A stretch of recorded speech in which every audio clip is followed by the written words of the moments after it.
Hello friends, I'm HBK. You're watching International Leaks. Recently Donald Trump ने फिर से एक बार ब्रिक्स के खिलाफ एंड ब्रिक्स करेंसी को लेकर एक नई कंट्रोवर्शियल स्टेटमेंट दे डाली है।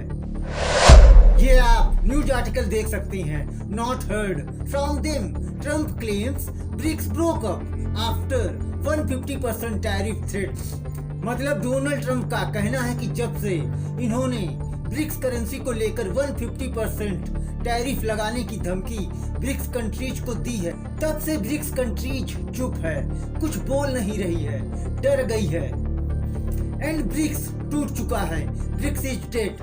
यहाँ ट्रंप का इशारा इंडिया, रशिया एंड चाइना पर है। एंड इस न्यूज को बिजनेस स्टैंडर्ड ने भी कवर किया है। BRICS broke up, Trump claims bloc went silent after 150% tariff threat. और आज हम इस वीडियो में डोनाल्ड ट्रंप के इस क्लेम को डिकोड करेंगे और जानेंगे कि क्या ब्रिक्स ग्रुप टूट चुका है। तो चलिए शुरू करते हैं video. First of all BRICS group को जान लेते हैं।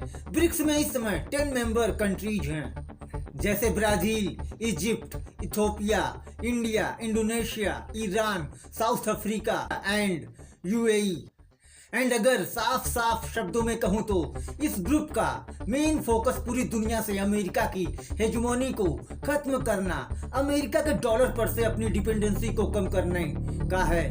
और इसके लिए ब्रिक्स का प्लान अपनी एक नई ब्रिक्स करेंसी बनाने का है, जिससे ब्रिक्स ग्रुप के सारे मेंबर देश अमेरिकन डॉलर को बॉयकॉट करके ब्रिक्स करेंसी में ट्रेड कर सकेंगे, जो American economy and American dollar को टक्कर देगा। एंड यही प्लान अमेरिका के राष्ट्रपति डोनाल्ड ट्रंप के लिए सबसे बड़ी हेडेक है। तो जैसे ही डोनाल्ड ट्रंप इलेक्शन जीतकर राष्ट्रपति बनते हैं, वैसे ही ब्रिक्स देशों को, स्पेशली चाइना एंड इंडिया को 150% टैरिफ की धमकी देते हैं। फिर इसके बाद ब्रिक्स कंट्रीज की तरफ से कोई खास स्टेटमेंट्स नहीं आती। इसके बाद इंडिया का रिस्पॉन्स आता है कि भारत चाइना के साथ कोई करेंसी शेयरिंग नहीं करेगा। Impossible to think. देखिए, इंडिया यूएस का जब ट्रेड होता है तो इंडिया हमेशा ट्रेड सरप्लस में रहता है।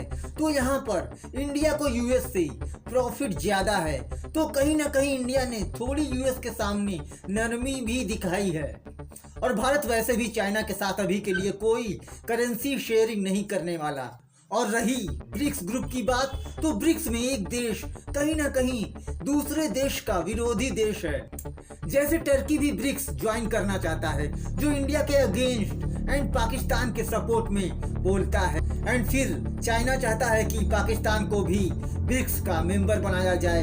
एंड ये दोनों देश भारत के विरोधी हैं। और फिर ईरान से भी भारत के रिश्ते इजराइल हमास वॉर के बाद से खराब हुए हैं।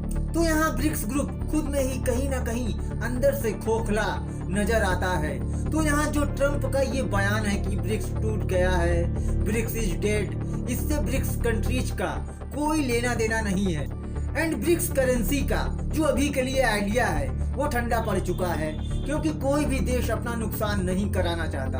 खास तौर पर इंडिया एंड चाइना, जो यूएस को एक्सपोर्ट ज्यादा करते हैं एंड हमेशा ट्रेड सरप्लस में ही रहते हैं।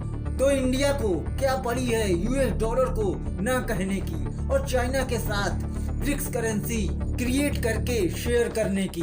एंड ट्रंप को लगता है कि ब्रिक्स करेंसी आ जाने से डॉलर को सबसे बड़ा खतरा है।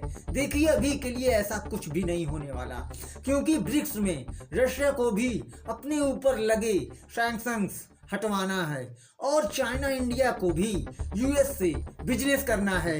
और ये तीनों देश ब्रिक्स के बैकबोन हैं, जो अभी यूएस से बिजनेस करना चाहते हैं, ना कि लॉस। और ब्रिक्स अभी के लिए जैसा था वैसा ही चल रहा है, कोई प्रॉब्लम नहीं है।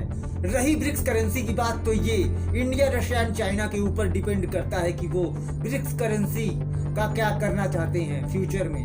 तो फ्रेंड्स, ये है इस वीडियो का अंत। फ्यूचर में जो भी नई डेवलपमेंट होगी मैं आपको अपडेट करता रहूंगा। मिलते हैं नेक्स्ट वीडियो में। Thanks for watching.